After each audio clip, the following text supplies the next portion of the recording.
Hello everyone, स्वागत है एक नई वीडियो में। आज के वीडियो पे बात करने वाले हैं G4, G7, G8, G20 country के बारे में। तो उससे पहले बिलाराज यूट्यूब चैनल को पहले सब्सक्राइब कर देना। ओके, सब्सक्राइब बहुत कम हो रहा है, ठीक ना। ओके, चलो पहले बात करते हैं G4 के बारे में। देखो G4 में आता है एक इंडिया आता है। ओके, कौन? एक इंडिया। यह है आपका जाकर जापान, यह है आपका जाकर जर्मनी, और यह है ब्राज़ील। याद रहेगा ना। कौन है? इंडिया, जापान, जर्मनी और ब्राज़ील।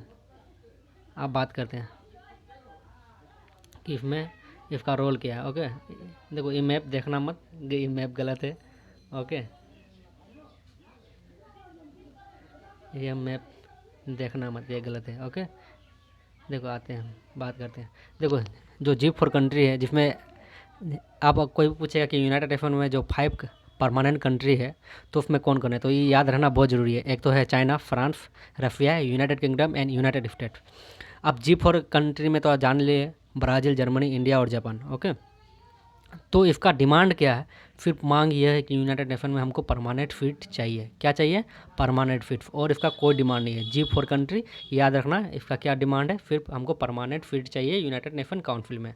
ओके, चलो आते हैं आप किसके बारे में। आप जानते हैं कि G7 कंट्री में कौन कौन है। देखो G7 कंट्री में जी, देखो जर्मनी है, एक तो जर्मनी है, एक यूके है, फ्रांस है। कौन कौन है देखो यहाँ पर, देखो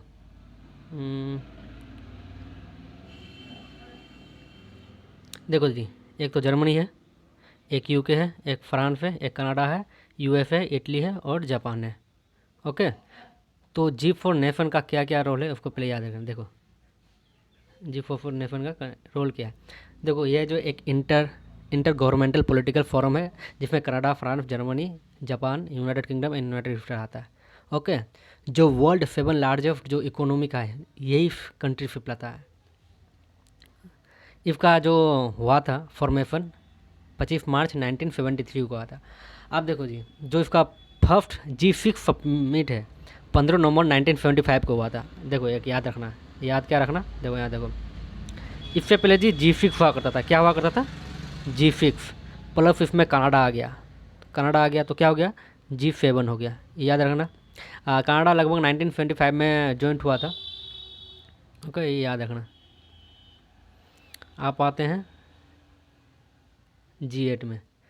G8 में सिर्फ कौन आया? G8 में सिर्फ रफिया है। यहाँ पर मैप में देखो G7 हो गया, इसमें प्लस रफिया जोड़ दिए तो क्या हो गया? G8 हो गया।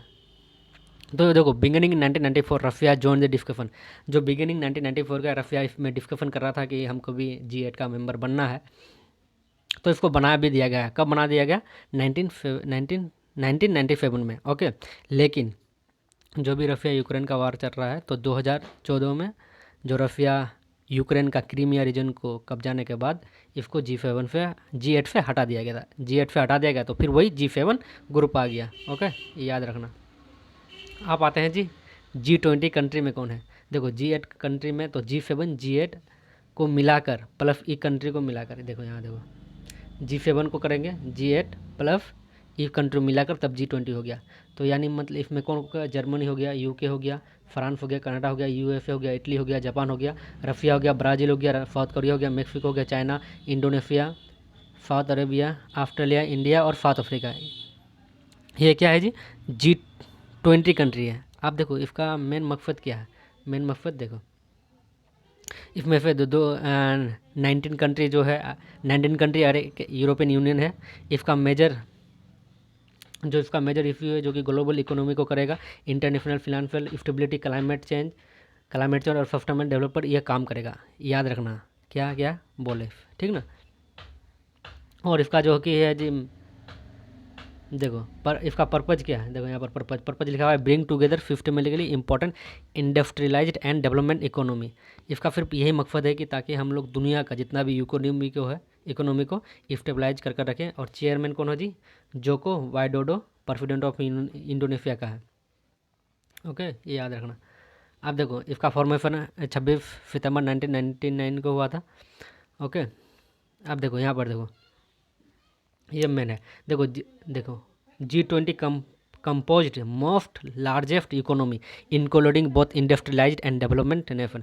जितना भी डेवलप्ड नेशन है ना जी, G20 में आता है। देखो, और 90% जो ग्रोथ वर्ल्ड प्रोडक्ट है GWP का, 90% ऑफ ग्रोथ वर्ल्ड प्रोडक्ट का सिर्फ यही कंट्री लेता है। नाइन और देखो यहाँ पर देखो 80% क्या है जी, इंटरनेशनल ट्रेड सिर्फ यही कंट्री करता है। और 2/3 ऑफ द ग्लोबल पॉपुलेशन यही G20 कंट्री है। समझ रहे हो, पूरा वर्ल्ड का 2/3 ग्लोबल पॉपुलेशन जो है सिर्फ G20 कर रहा है कब्जा। और उसका रफ हाफ वर्ल्ड लैंड जितना भी वर्ल्ड का है ना, सिर्फ G20 हाफ लैंड कब्जा कर रहा है। तो आप सोच ही सक रहे हो क्या है। और यहाँ पर क्या लिखा हुआ है लास्ट में कि G20 को जो फॉर्मेशन हुआ था फेब्रल, इसका मेन मकसद था कि वर्ल्ड इकोनॉमिक क्राइसिस आने के बाद इसको बनाया गया था। ओके, तो इसका फाउंडेड किया था 1999 को, इतना याद रखना। चलो फिर मिलेंगे। और फिर लेकिन भूलना मत क्या, बिल्ला राज को पहले सब्सक्राइब कर देना। ओके, फिर मिलते हैं। ओके, थैंक यू, जय हिंद।